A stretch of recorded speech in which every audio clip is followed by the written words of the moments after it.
চলুন আজ দেখাই আপনাদের ভেটকি মাছের কাঁটা চচ্চড়ি, যেটা আমি কাঁচা মাছ রান্না করব। সেই জন্যই বলেছি এটা সহজ পদ্ধতি। তেলের উপর কড়াইতে সরষের তেল দিলাম, তার উপরে জিরে, পেঁয়াজ, কাঁচা লঙ্কা কুচি দিয়ে দিলাম। দিয়ে এটাকে ভালো করে নাড়াচাড়া করব। এখানে আমি একটুখানি চিনিও দিয়েছি, চিনি দিলে কালারটা ভালো হয়। ভালো করে নাড়াচাড়া করে নিয়ে পেঁয়াজটা লাল লাল করে নিতে হবে। তার উপরে পেঁয়াজ লাল লাল হয়ে গেলে একটুখানি হলুদ গুঁড়ো, লঙ্কা গুঁড়ো আর আমি নুন দিয়ে দেবো এর ওপর। এই টাইমে তেলের ওপর নুন, হলুদ এগুলো দিলে তরকারি কালারটা খুব ভালো হয়। এটা দিয়ে ভালো করে একটু নাড়াচাড়া করে নেবো, তাতে পেঁয়াজটাও সেদ্ধ হয়ে যাবে এবং লাল লাল হবে। নাড়াচাড়া করে নিয়ে এর ওপর আমি বাটা মশলা দিয়ে দেবো। বাটা মশলার মধ্যে আমি বেটে নিয়েছি কাঁচা লঙ্কা, শুকনো লঙ্কা, রসুন, আদা, গোলমরিচ, জিরে আর একটুখানি টমেটো আর ধনে। বাটা মশলাটা দিয়ে দিয়েছি। এবার ভালো করে নাড়াচাড়া করে মশলাটাকে ভাজা ভাজা করে নিতে হবে।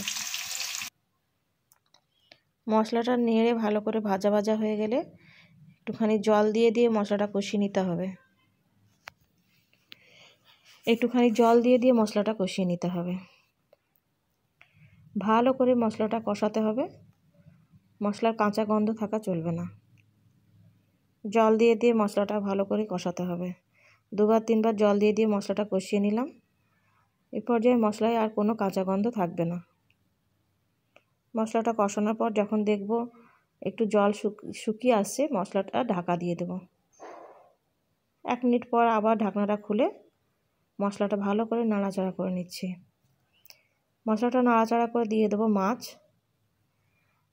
ও মশলা ভালো করে নাড়াচাড়া করে কষিয়ে মাছ এবং মশলা ভাজা ভাজা করে নিতে হবে। যেহেতু আমি মাছটা ভাজিনি, এখানে মশলার সঙ্গে মাছটাকে আমি ভালো করে ভাজা ভাজা করে কষিয়ে নেব, যাতে কাঁচা ব্যাপারটা বোঝা না যায়। এখানে আমি এই পদ্ধতিতে রান্না করেছি কারণ মাছটা ভাজলে অনেক শক্ত টাইপের হয়ে যায়, জুসিটা কম থাকে। আমি ভাজাটা খারাপ বলছি না, ভাজলেও ভালো লাগে, আমি 2 পদ্ধতিই করি। আজকে দেখালাম কাঁচা মাছটা মশলার সঙ্গে কষিয়ে নিলে, ভাজা ভাজা করে নিলে মাছটা ভাজা ভাজা টাইপেরও হয়, আবার মাছটা জুসিও হয়। কষিয়ে নিয়ে ঢেকে দিলাম। ঢাকনা খুলে দেখব যে মশলা আর মাছ ভালো মতো কষানো হয়েছে কিনা এবং ভাজা ভাজা হয়েছে কিনা। যখন মশলা এবং মাছ ভালো মতো ভাজা ভাজা হয়ে যাবে, তখন আস্তে আস্তে আস্তে আস্তে এটাকে নেড়ে দিতে হবে। এই পর্যায়ে ভালো মতো আস্তে আস্তে নেড়ে মাছটাকে ভাজা ভাজা করে নিতে হবে, মশলাটা যাতে ভালো করে কষে যায়। মাছ এবং মশলা দুটোই ভালো করে কষিয়ে নিতে হবে।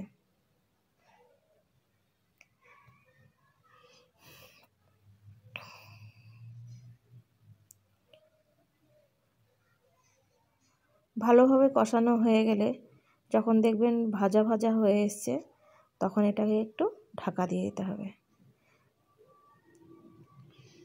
1 মিনিট পর ঢাকনাটা খুলে আবার মাছটাকে একটু ভালো করে কষিয়ে নাড়াচাড়া করে নিতে হবে।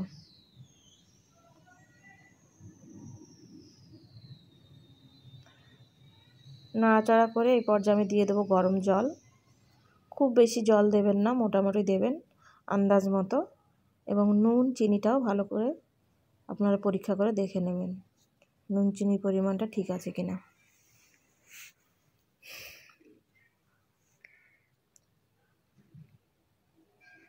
জল দিয়ে একটুখানি নাড়াচাড়া করে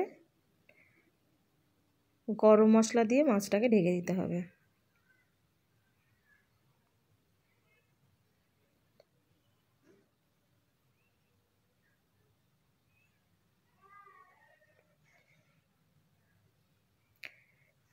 ভাজা ভেটকি মাছের কাঁটা চচ্চড়ি তো সবাই খেয়েছেন, কাঁচা একবার করে দেখবেন, সহজেও হয়, খেতেও ভালো হয়।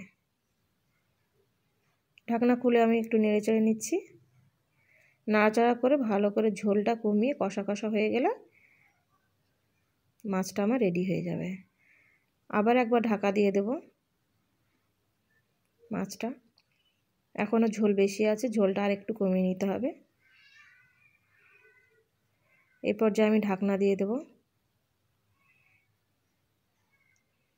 ঢাকনা খুলে ঝোল কমিয়ে রেডি হয়ে গেল ভেটকি মাছের কাঁচা চচ্চড়ি। ওপর থেকে ভাজা জিরের গুঁড়ো আর ধনেপাতা কুচি দিয়ে নামিয়ে নেবেন। আমার কাছে ছিল না, তাই আমি